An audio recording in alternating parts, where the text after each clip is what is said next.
Goddag, folkens. Velkommen tilbage til episode 2. Jeg kan se, vi er ikke kommet længere. Hey, første pokal. Gryffindor! Gryffindor.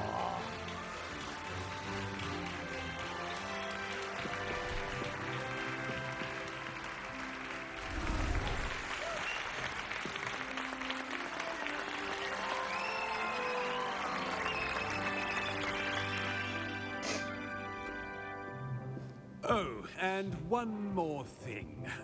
Due to the unfortunate injury on the pitch in last spring's final, this year's Quidditch season has been cancelled.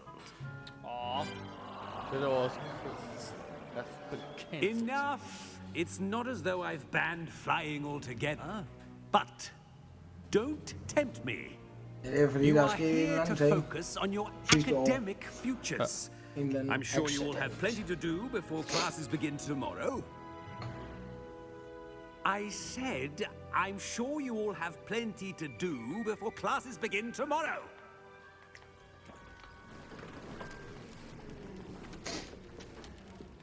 Quite an entrance. It's lovely to meet you. I'm... Professor Weasley, would you be so kind as to show our new student to their common room? I shall see to it, sir. As I was saying, I'm Professor Weasley. Pleased to meet you. Nice to meet you as well, Professor. As Deputy Headmistress, it is my distinct honor to show you to your common room. Right this way.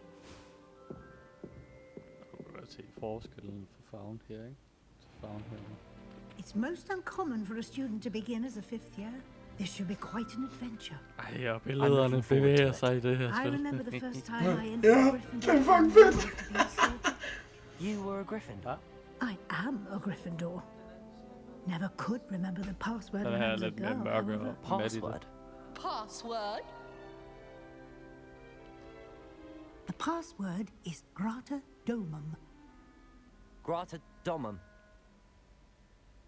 You may enter.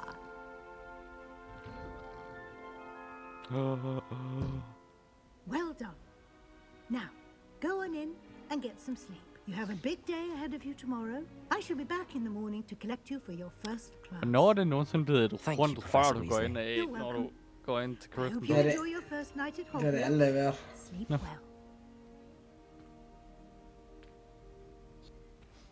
Har du fået din hippogriff nu? Nej. Okay.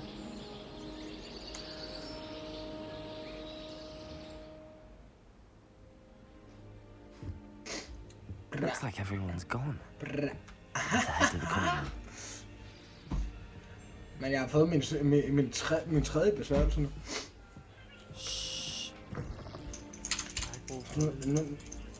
Nu kan jeg bruge Aki og... Which way is the common room?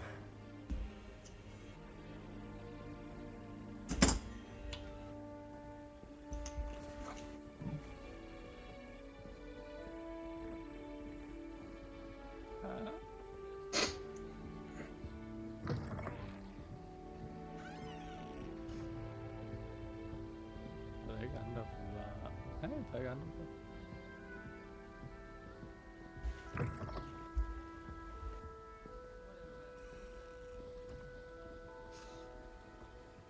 Lad os gå på udforskning.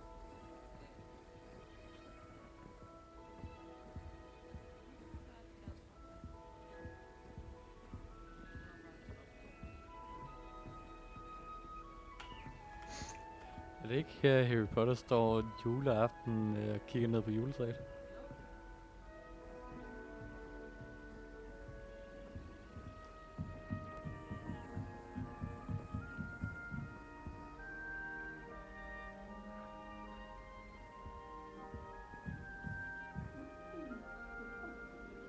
Okay, det er ikke alle malerier, der bevæger sig. Puha. Nej. Level 1 lock. Og jeg har ikke lært at lave sådan noget nu.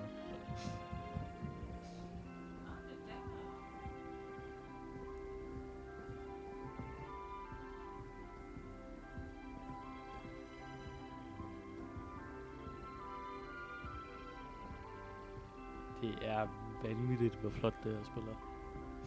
Det er vanvittigt, hvor stort det er. Located in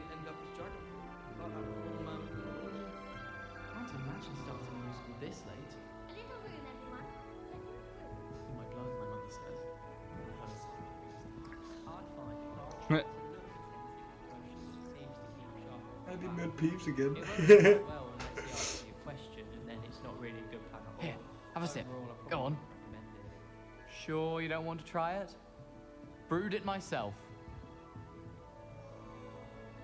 Hello, you're the new 5th year. Pleased to meet you. I'm Gareth Weasley. Heard about your travels here. Can't believe it. Glad you and Fig are all right. Is it true that someone from the ministry was with you in the carriage? Oh, Altså, du kommer til at snakke med en Weasley. Ja, jeg har snakket med... Didn't med mean to pry. Nasty business. Nej. Again. er der en Weasley mere? Thank you, Gareth. So am I. Are you related to Professor Weasley? I am. She's my aunt. Ham det kan jeg knægten, godt du se, snakkede med. Han hedder Weasley. That must be nice. That must be awkward. Does having your aunt here make things difficult? More than you'd think. Most people assume I can't get into trouble or be given detention. But they're wrong. Aunt Matilda tends to treat me as if I'm a first year. Keeps too close an eye on me. It's all a bit suffocating, to be honest. Still, she means well. And she's an incredibly powerful witch. She'll have your back. Well, it was nice meeting you, Gareth, and thank you for the insights on your aunt. Pleasure to meet you as well. Good luck today. Jeg er helt oppe i The Astronomy Tower. Det er vildt! Don't fall off this time, Nelly. Jeg så lige det gyldne lyn. Er du sikker på det? Ja. Still not working. Ugh. I don't know what I'm doing wrong. It's not a complicated spell. I should be able to do it non-verbally. Why is this not working? Ugh. Oh, hello there. Welcome to Gryffindor. I'm Cressida.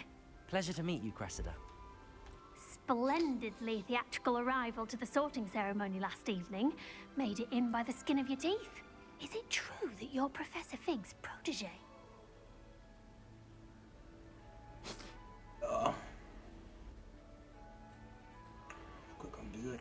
I'm not sure I'd say that, but I did study with him a little before we arrived.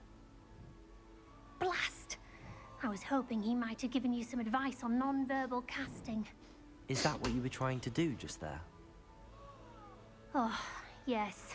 Having a spot of trouble. I've mastered the charm using its incantation, but this is proving a bit trickier. Don't worry, you'll get it in the end. Oh, I hope so. If I can get it, Professor Ronan's sure to be very impressed. I'm just going to keep at it. Well, good luck with it. It was nice to meet you, Cressida. You as well. Enjoy your first day.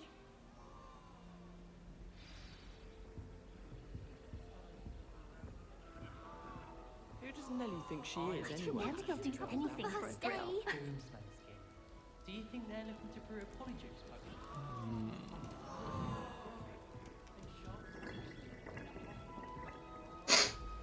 Don't fall off this time, Nelly. First day.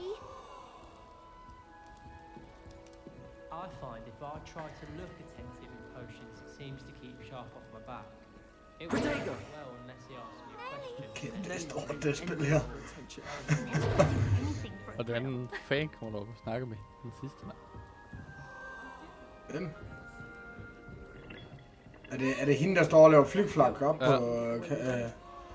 hvad hedder det? Stiller der nede, hvor de andre de står og snakker, og så klikker du firkant. Ja, okay. Det er et meget... du skal tænke meget logisk på mange af de der ting der. Well, hello. Don't mind me. I find it helpful to change my point of view now and again. Put things in perspective. Once I made it to the top of Gryffindor Tower, from the outside, without a broom. Goodness. I'm Nelly, by the way. Nelly Ogspire. I've heard rumors about what happened to you on your way to Hogwarts. Is it true? About the dragon? Yes, our carriage was attacked by a dragon. Crikey! I can't believe it. How thrilling! And also terrifying. Anyway, you've certainly brought some much-needed excitement to Gryffindor. Det er en vild måde minimappet Hogwarts, er for that bygget på, matter. så når du kommer lidt længere, når du kommer ned på den næste etage, så I'm ændrer sure det I'll sig be en seeing lille you smule. Kommer around, ned på den either næste in our etage, common så room ændrer or det sig en when lille you smule. scale your next tower. You never know. Bye for now. New Gryffindor. Professor Weasley's waiting for you outside the common room.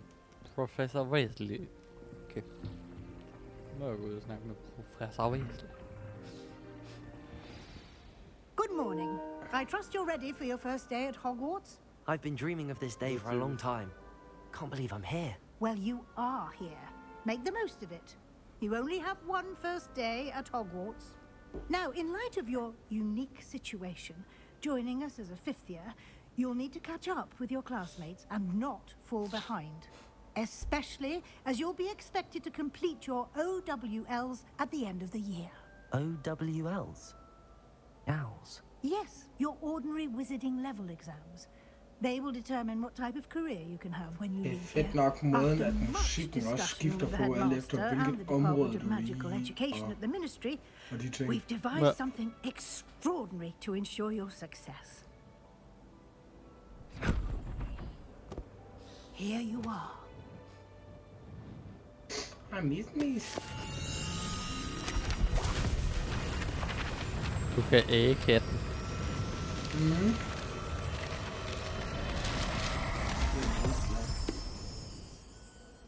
What is it? It is a wizard's field guide. It will help you to keep track of what you are learning so that you master all that's expected of a fifth year. You would be wise to take full advantage of this exceptionally valuable resource. Nej, jeg tror snart, jeg kommer ind i hvad hedder det, den der rum, hvad det hedder, fornødenhedsrummet.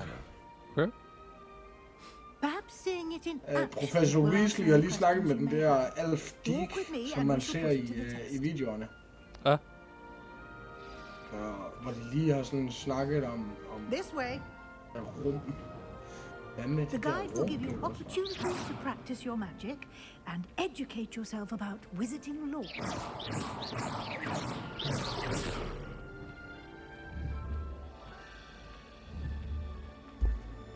I certainly would have appreciated something like the field guide when I was a student. Using the guide will also train you to be alert to your surroundings. Do keep up.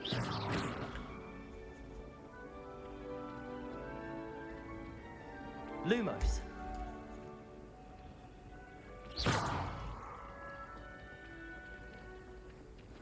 Ah, the guide appears to have some information for you about that painting of poor Barufio. Simply cast Revelio on it. Revelio. We'll see what the guide says.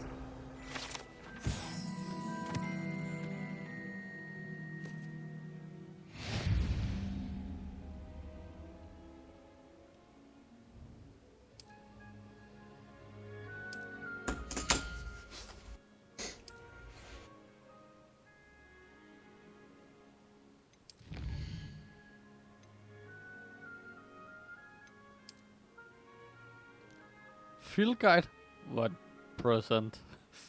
Yes.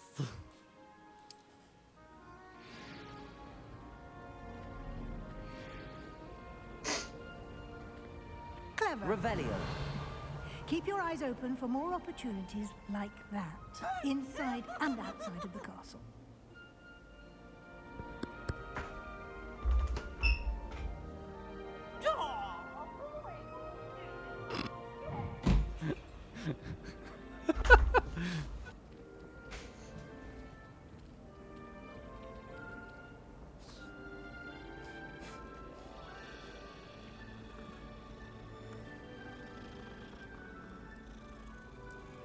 Jeg skal starte til Hogsmeade, Lasse. No time to waste. You've classes to attend. Revelio.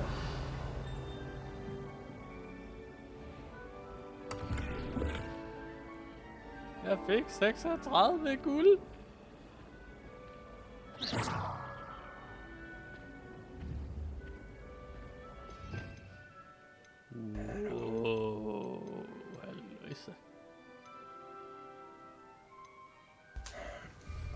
Har du siddet og fået kuldegysninger et par gange, når du spiller?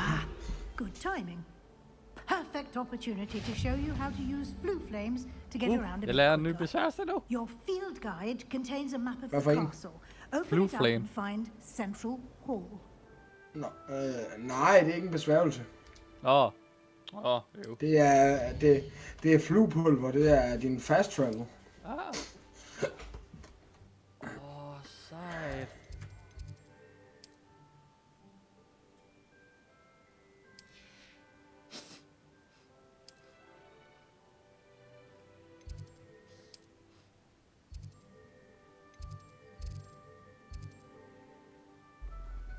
Skal jeg rejse nogen steder? Ja, det skal du. Det forklarer den der. Ja, det må være Central Hall, den har noget til at fastholde til.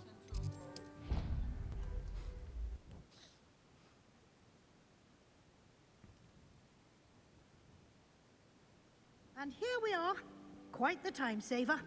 These stairs lead directly to Central Hall. Det var 2 sekunder, og så var du allerede videre. Yes, det går stærkt. You can get start. almost anywhere in the castle quickly from Central Hall. Potato! Revelio. Always something happening here. It's the heart of the hive. Our King's Cross station, so to speak. Jeg lærer en ny besværgelse nu. That should be all for now. You'll be expected to attend both Charms and Defense Against the Dark Arts classes today. And I'd like to be sure you get to Hogsmeade as soon as possible to replace the supplies you lost on the way here. I'd like to be sure you get to Hogsmeade. Can you tell me more about Crumb's class? The closest against the dark arts. Thank you. What's Hogsmeade? You mentioned Hogsmeade, Professor. Hogsmeade is the only all-wizarding village in Britain and is home to an array of shops and pubs. You should be able to find all of the school supplies you require in Hogsmeade. You will also, I imagine, enjoy many a butterbeer there with friends in due course.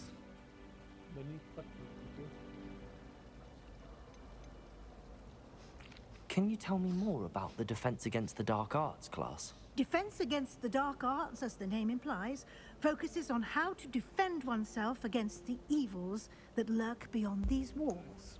A mastery of Defense Against the Dark Arts is required for those who aspire to become Aurors. Fortunately, we are lucky to have the ever-gifted Professor Hecat in charge of our students' education in that regard. Charms class. Thank you, Professor Weasley. A lot to absorb on your first day, and you have much to learn. Happily, your professors have agreed to create additional assignments for you outside of class. You'll be up to speed in no time. Judging by your adept use of Revelio earlier, I'd say Professor Fig succeeded in at least showing you the basics. He did, Professor. He's been terribly vague as to the events preceding your arrival, specifically about what happened after that awful dragon attack. My suspicion is that there's more to the story than a search for belongings and an extended trip up to the castle. Ja. Og det står der, det står brummet, det står nynnet. We did take a bit of a detour on the way here. Ended up exploring some ruins and... I shouldn't say more. Exploring ruins? Well, I presume Professor Fig has his reasons for keeping the details to himself for now. Speak of the devil, Professor Fig. Your ears must have been burning. Oh? Yes. You seem to have provided our new fifth year with a solid foundation in the basics of spellcasting. Ah, I'm afraid I can't take all the credit there, Professor. They've a rare aptitude for magic, it seems. Well, I'm just glad you both arrived in one piece. Perfectly good boats and carriages to Hogwarts, and you chose to fly in the path of a dragon. I wouldn't say I chose the dragon's path, Professor. Rather unfortunately, it would seem that it chose us. Very well. Enough chit-chat. I need to get to class myself. Might I rely on you, Professor Fig, to explain the details of the field guide's map? Of course. Thank you. Good luck today. And remember to use your field guide. It will be invaluable to you. And invaluable to me, as I'll be using it to keep up to date on your progress. Yes, Professor. Come and find me in my classroom after you've attended both classes today, and I'll explain more about those assignments I mentioned. And we'll see if we can't get you to Hogsmeade for those supplies. Har du allerede været til de 2 timer i dag? Ja. It's good to see you, Professor. And you. I was hoping our paths would cross today before you immersed yourself in studies. Did I hear you and Professor Weasley talking about exploring ruins?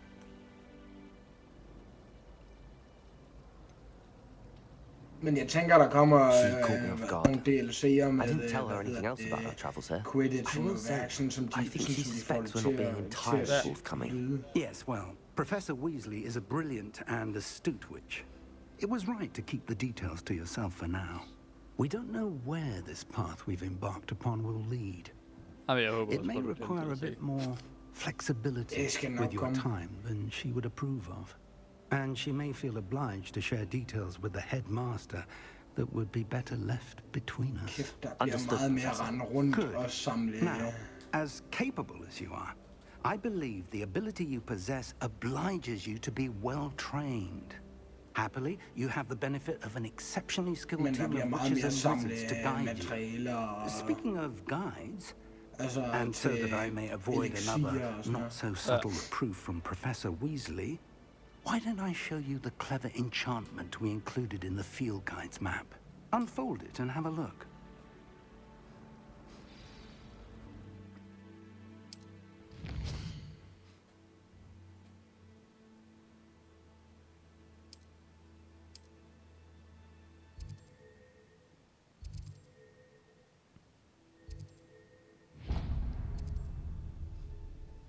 The map is enchanted to help you find your way. This will be incredibly helpful. Thank you.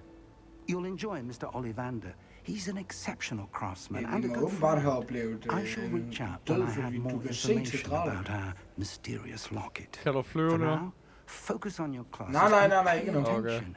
More than your hours may hinge on the magic you are able to master within these walls. Og jeg kunne se til strålerne. Jeg forestiller mig også, at vi har oplevet den siden vi kan se.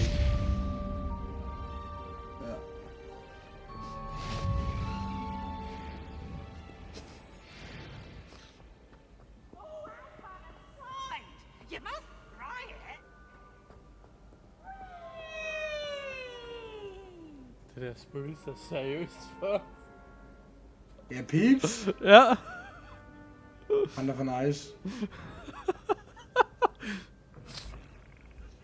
Der var bare ikke loading. Åbn døren. Fuck, hvor er det sindssygt, mand.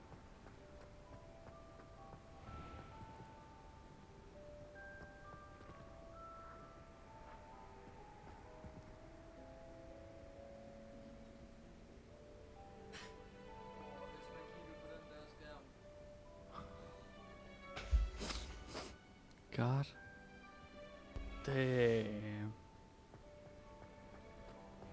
Forget mig. Det kunne være lige spragtigt.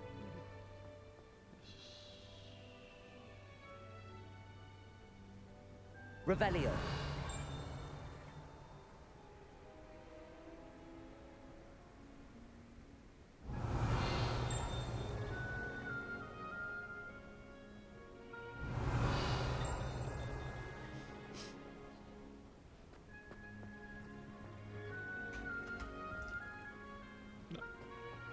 Hvad tager senere? Hogwarts. Jeg er i Hogsmeade. Du er simpelthen den mest nederen en gang imellem. Ja. How nice to see you, my young friend.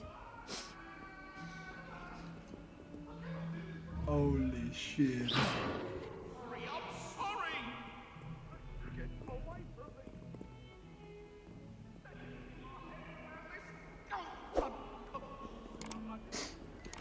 Det er spøgelser, der render og prøver sig slaget og lukke kæft, mand. Har du mødt Peeps endnu? Ja, jeg har set Peeps 2-3 gange nu. Han er for sjov, han er. I need to catch up on my lecture.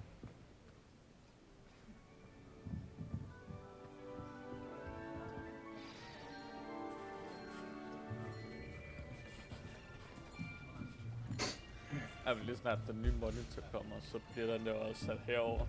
Indtil det går hele dag. Behind you. Så den har bare There is an open seat here. Thank you.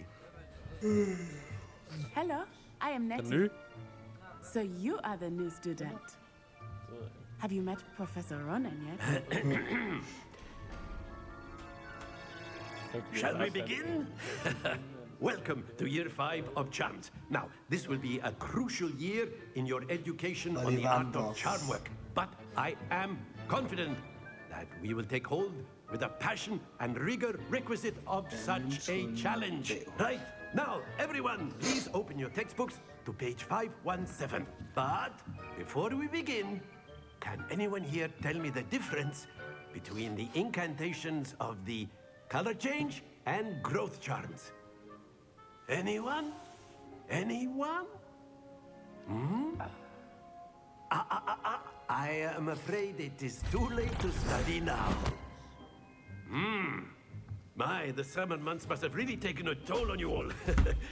By the looks of it, you all spent your holidays practicing Obliviate on one another. Do you even remember how to perform a basic summoning charm?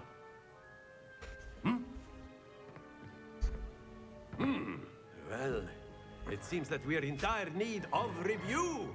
Everyone get into pairs and take positions on opposite sides of the classroom. Now let's put those textbooks to use as the blunt objects you so believe they are, and take turns summoning them out of one another's hands. Only one book will be needed per partnership, Miss Dale. Thank you. Get into place now.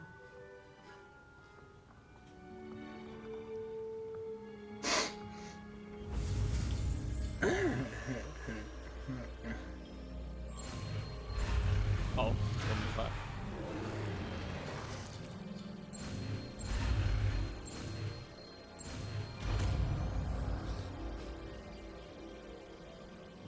Akio. That is not bad. You are a swift learner. I see a lot of potential, but remember, potential is nothing without practice. Keep at it. You might just rival Miss Onai here. Very good, everyone. That's enough of that. Well, as you all seem to have the basics down, and it is an exceptionally lovely day, I was thinking that we might have ourselves a little excursion outside for a spot of fresh air. After me.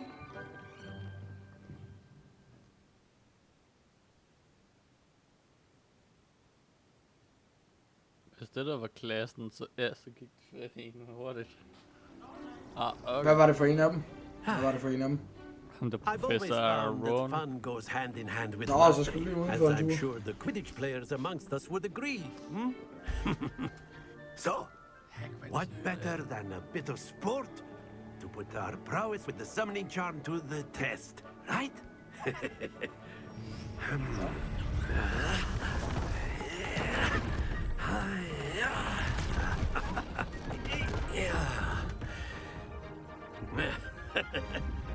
So why don't we have our newest students start us off?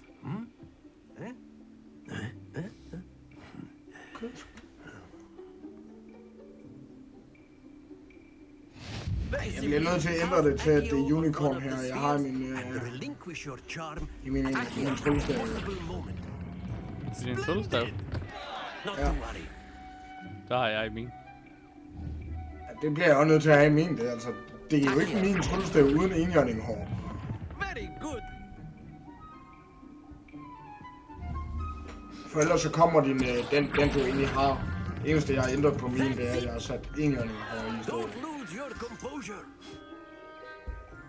Very good. Points to Gryffindor. But there's certainly no sport in playing without some friendly competition. Miss Onai, would you care to give our new student a bit of a challenge? Come on up. You'll be the the blues, just as before, and Miss Onai, you are playing red. Clear? Yes, sir.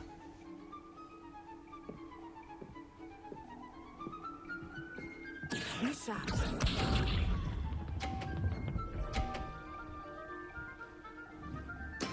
Yes!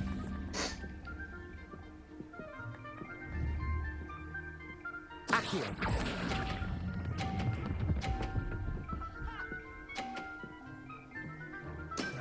Excellent.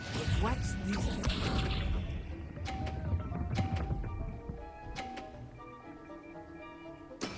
That is how it's done. Og jeg skal i sang og spøg skæmt.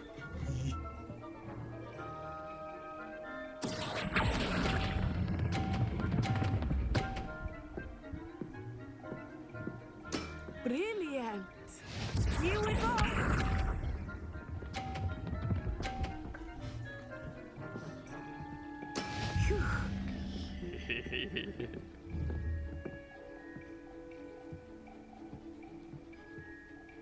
Accio.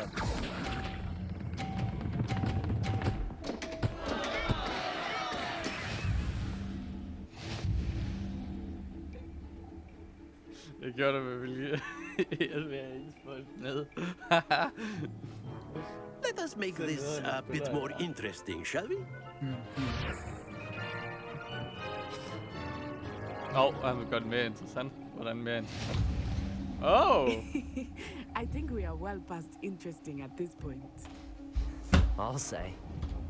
Enough chatter. Focus now. You will need it. This round settles it all. Let us see this.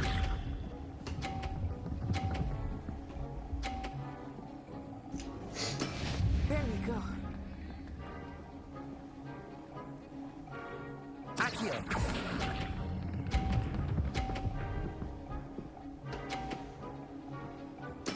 Splendid!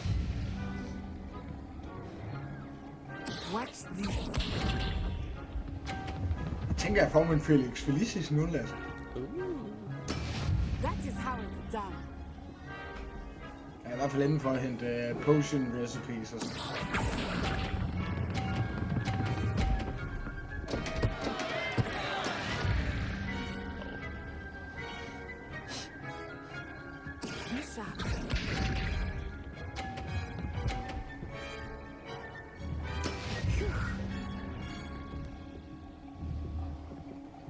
Accio.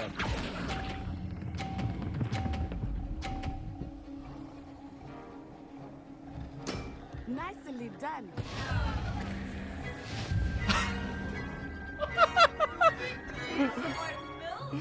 Nej, hvor fedt! Jeg fik de 50 spring, og så faldt bolden ned. Very good, both of you. Well done. Ja, de forsvinder igen, tror jeg.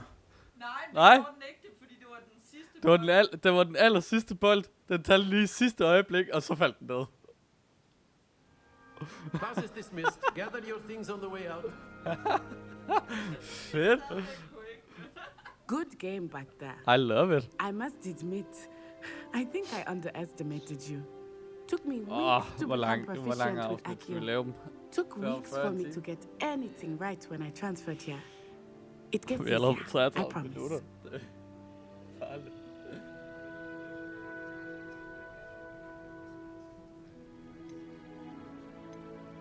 That's good to hear. It's a lot to take in all at once. To put it lightly, I remember how I felt when I first arrived. I transferred here from Ouagadougou just before my 4th year. My mother received an offer to teach divination here. Before I knew it, we had left Uganda and were halfway around the world at a new school in a new country.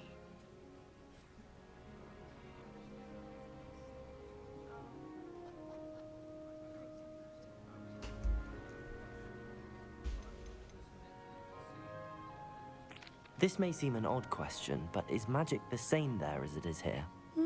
Mostly, yes. But I did have to learn how to use a wand when I arrived here. Hardly anyone at Ouagadougou uses one.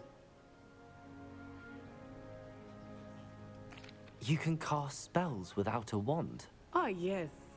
I find wandless magic to be much more instinctive. Not to mention quite convenient if one is without their wand. I must admit, however, that I am growing quite fond of using a wand. It seems very dramatic.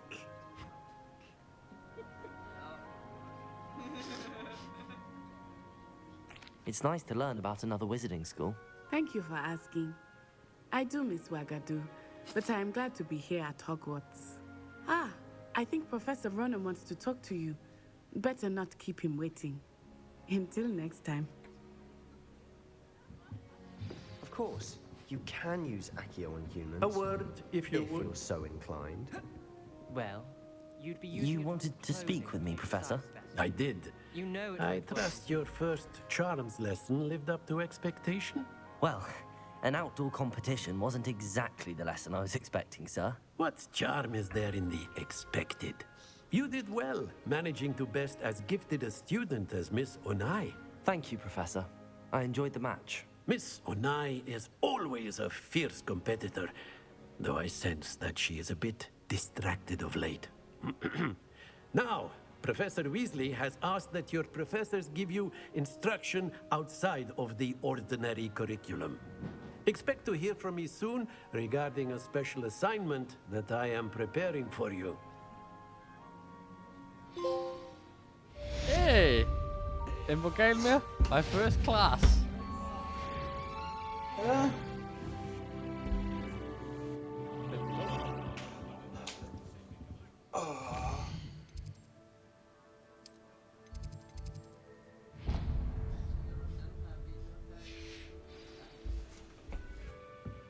Hello there. You're the new student, aren't you?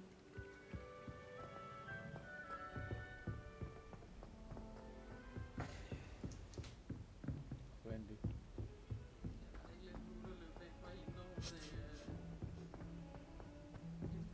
Revelio.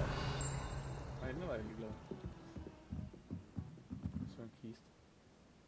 Så en kiste på kort. Why do we even have one? And then the werewolves joined the goblins. Goblins, werewolves, where were you? In the Goblin Rebellion of 1752? And by the end of it, Det er, man skal eddermame have samlet nogle mønter sammen, kan jeg fortælle dig. Fun, I won't say my goodbyes. I shall cheer for the boy who says you're telling I'm lies. not telling lies, Peeves. It was Albert Boot. Ej, jeg skal ikke finde Natty. Jeg skal se, om jeg ikke kan få min kost. Fight, it's a bold attack. Was the minister a boot? Jeg vil have min kost. Står hun ikke i kosteskabet? Eller? Peeves, Nej. enough! You'll get us all. Jeg kan ikke få min kost.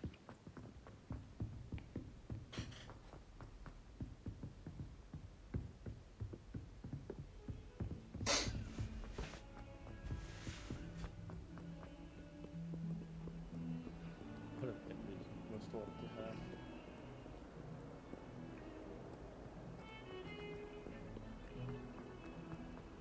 Ja, der kommer en trold.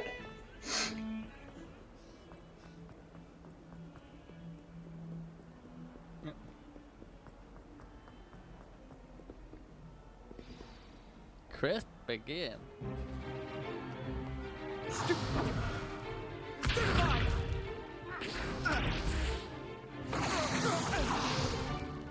Is that all you've got? Levioso! Professor Hecat! Perhaps you'd be good enough to blast each other to pieces on your own time. I get new students every year, but I only have one Hebridean black skull.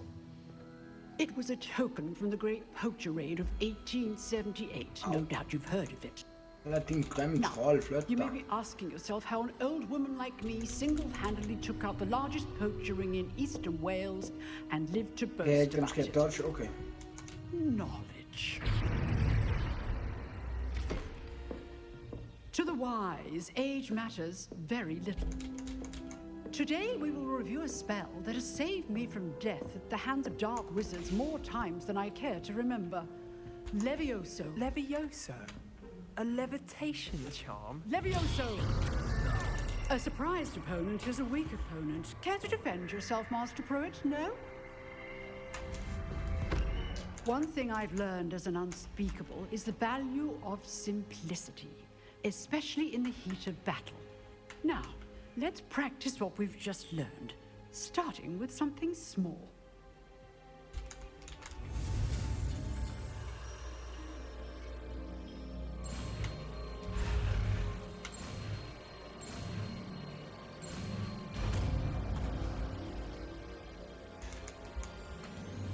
Levioso.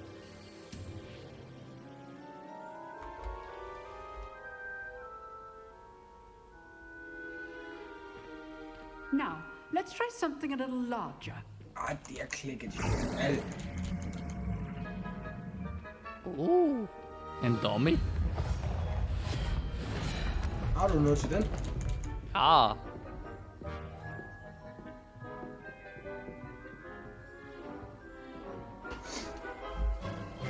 Jeg har lige bekæmpet en trold.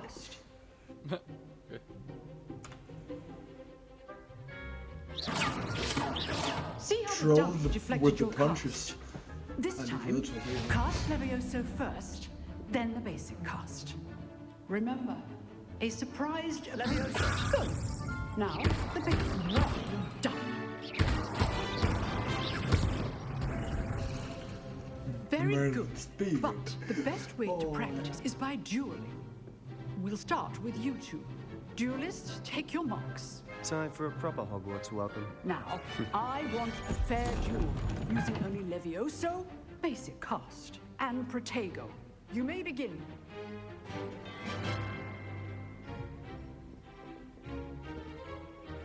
Levioso! Good form.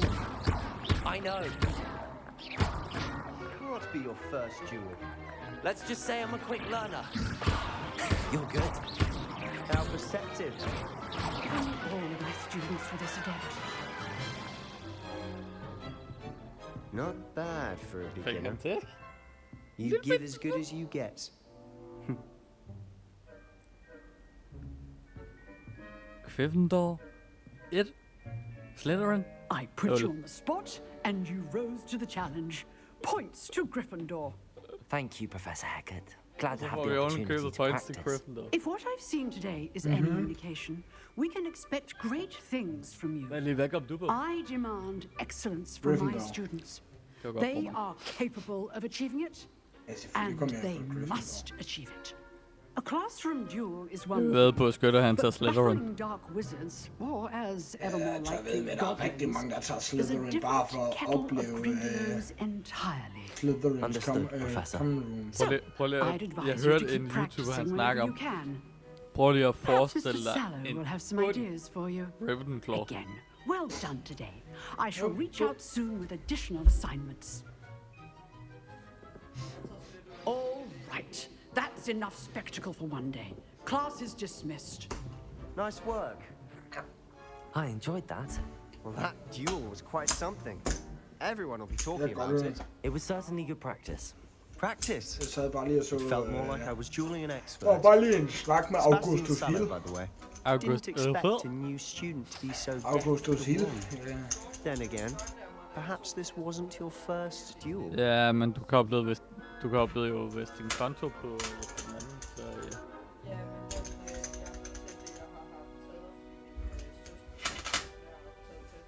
I've dueled enough. Consider yourself lucky I held back. Huh, fair enough. You owe me an honest duel when you aren't. You know, you might be a perfect fit for a certain exclusive, unsanctioned dueling organization. Exclusive and unsanctioned. Count me in. Excellent. Knew I was right about you. If you want to get the most out of your time at Hogwarts, you're going to need to break the rules now and then. Whether it's joining a secret dueling club, or sneaking into the restricted section of the library, you just have to be clever enough not to get caught. Thank you, Sebastian. I'll keep that in mind. Good. Pleasure chatting with you. I'm sure I'll see you soon. Perhaps somewhere unsanctioned? We'll see if your performance today was sheer luck, or actual skill. Look for Luke and Brattleby near the clock tower entrance, if you're interested. Until next time. Ja. Ja, handsker. Revelio. Og få briller på. Hvordan ser de ud? Dem gider jeg på. Always thought Levioso was for first years. Hat på. Not anymore. Ej, sådan en skal jeg lægge på.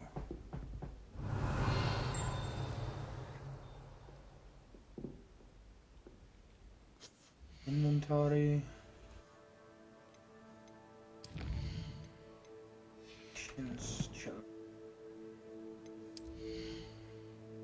ikke mere challenge.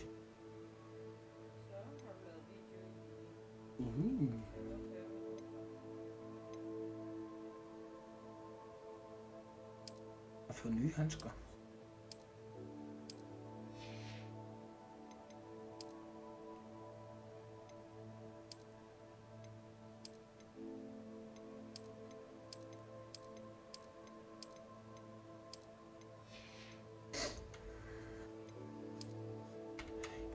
Fedt. Så er der uglepost også. Fed.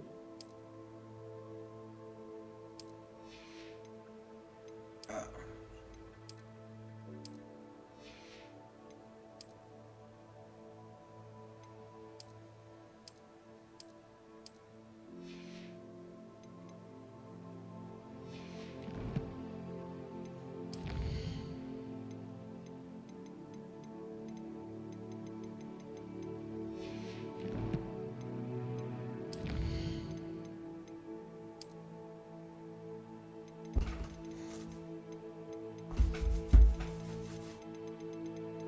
Det er nok det fedeste spil, jeg har prøvet længe, det her. Hvad siger du, bror? Jeg siger, det er nok det fedeste spil, jeg har prøvet længe, det her.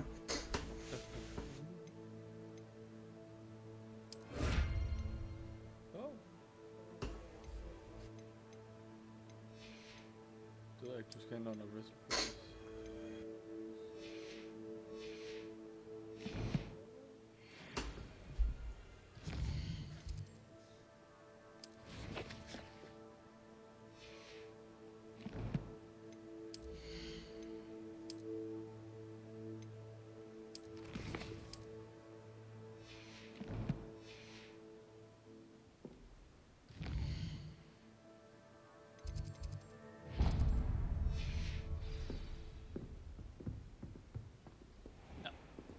Sidste mission. Vi går lige ned og snakker med professor Weasley. Awful when they ask you a Eller vi går question ned til now, isn't professor it? Weasley, og så holder Crummy vi. little faces.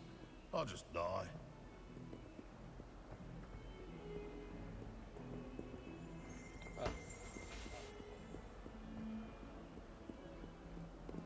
Revelio.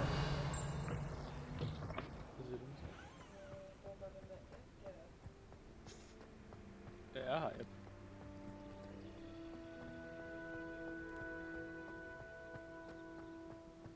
Kæft, hvor jeg håber, det her det bliver et... Another adventure, are we? At der kommer multiplayer i det spil her. Ja. What about the room, Professor? I was thinking the same thing, Deke. Perhaps you could help. Oh, excuse, Deke. Ah, there you are.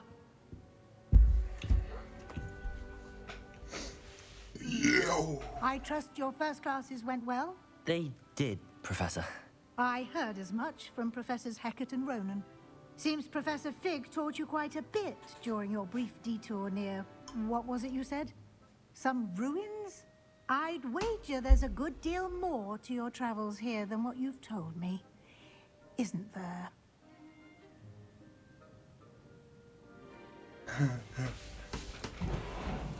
Have you and Professor Fig not discussed my training? He continues to be reticent about the details, mentioning only a few spells. Revelio, was it? And Lumos? That's correct, Professor. I see. Like trying to get a sonnet from a streeler. Regardless, you must continue to build upon what you've learned. In that regard, I've asked your professors to help hasten your progress with some extra assignments.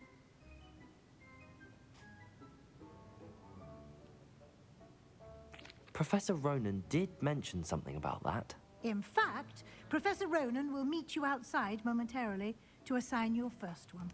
Now, regarding the trip to Hogsmeade I mentioned earlier, we've arranged to replace the supplies lost on your way here, including seeds, potion recipes, and spellcrafts. Thank you, Professor. And Mr. Ollivander will connect you with the perfect wand. You've managed your classes well with a borrowed wand, but you'll find the magic you cast with your own wand to be far superior. I'm eager to get to Hogsmeade. Very well. I'd like you to make your first visit to the village with a classmate. Help you get your bearings. Perhaps Sebastian Sallow or Natsai Ona. I've noticed you spending time with them.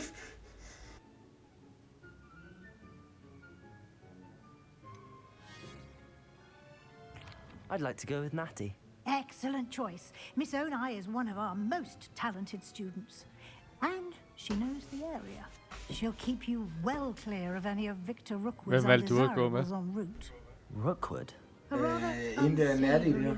Okay. Best to avoid him and his associates, including his right hand of sorts, Theophilus Harlow, if you can. Once you've finished Professor Ronan's assignment, your friend will meet you at the castle doors. No time to waste. The sooner you complete your work, Jeg skal også til Hogsmeade. Butterbeer at the Three Broomsticks. Ja, lige om lidt. Der er aldrig nogen andre ting, vi skal med. Nå, folkens. Nu fik vi klaret missionen, og vi skal til Hogsmeade næste gang. Så indtil da, I må have det godt. Vi ses.